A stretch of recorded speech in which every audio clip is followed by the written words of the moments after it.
Welcome to this deep dive into Ho'oponopono, a spiritual practice that is taking the world by storm and which, it is said, can transform your mental health and your life.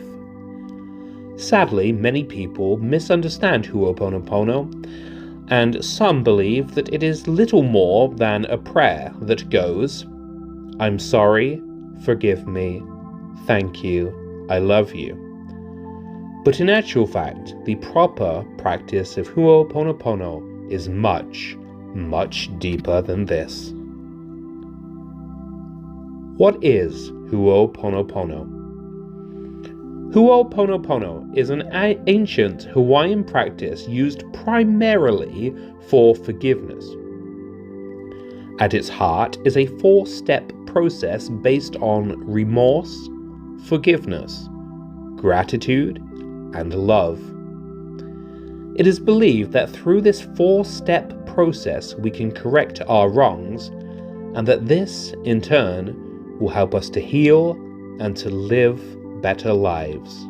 Why? Well, to understand that, we have to examine a little bit of Polynesian philosophy. Polynesian philosophy states that mind, body, and spirit are one. That our thoughts can have effects on our physical and spiritual health, and that our wrongdoings can cause illness both in mind and in body. Thereby, correcting errors in our actions and in our thoughts can heal us. And indeed, as a meditation teacher for thedailymeditation.com, I've had great success in helping to heal people using Ho'oponopono. There are 4 key steps to Ho'oponopono. The first, remorse.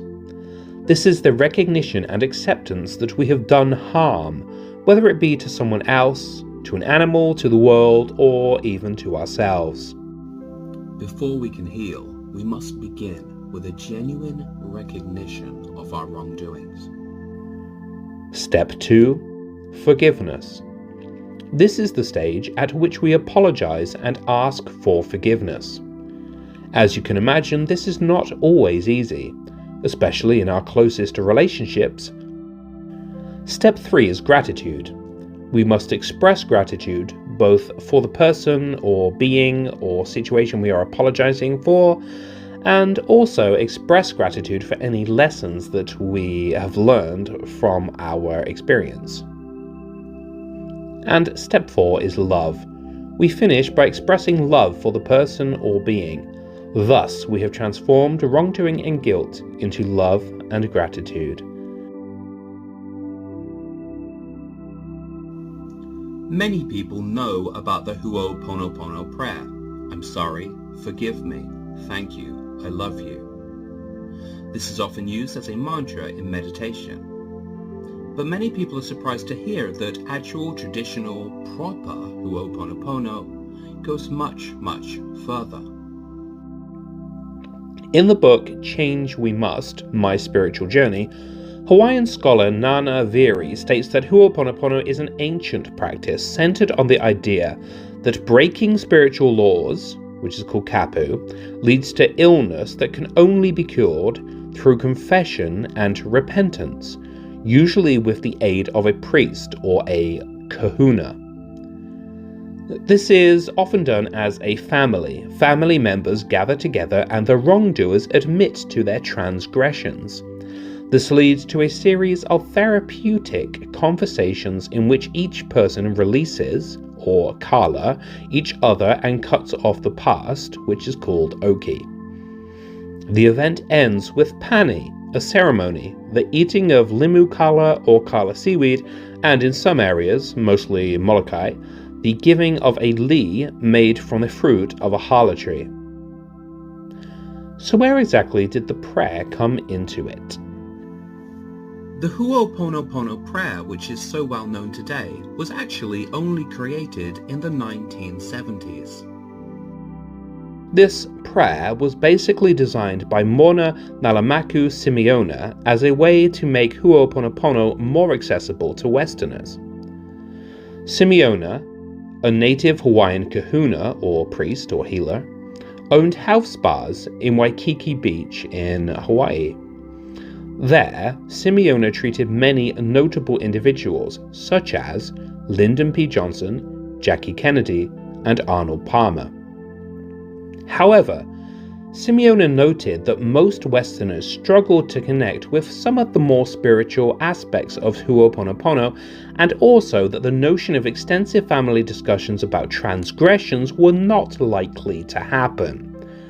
As such, Simeona decided to create a more individual-focused, self-help version of Ho'oponopono, which became the Ho'oponopono prayer, I'm sorry, forgive me, thank you, I love you. I would like to touch on one of the myths surrounding Ho'oponopono. There is a well-known story in which Dr. Ihalaleaka Hugh Len supposedly cleared out an entire psychiatric ward using Ho'oponopono. The myth goes that through Len's peaceful presence and his routine practice of Ho'oponopono at the ward, he was able to cure patients of all of their mental illnesses. However, there is no official record of this, and only one testimony that I was able to find when I searched extensively online. In that testimony, a board-certified psychiatrist states that Len's reports are a lie and, quote, anyone who believes that repeating a mantra, no matter how well-being it might be, can cure a whole ward full of psychotic criminals lives in Fantasyland. It is also quite revealing that Len made these statements while marketing his book. So take from that what you will. But also do bear in mind that one man's baseless claims are not enough to undermine the beliefs of an entire people. And regardless of the validity of Len's claims, there are certainly many real benefits of Ho'oponopono. I hope you have enjoyed this deep dive into Ho'oponopono. And if you would like to learn more about Ho'oponopono and other spiritual and meditation techniques, why not join me for a private session on thedailymeditation.com.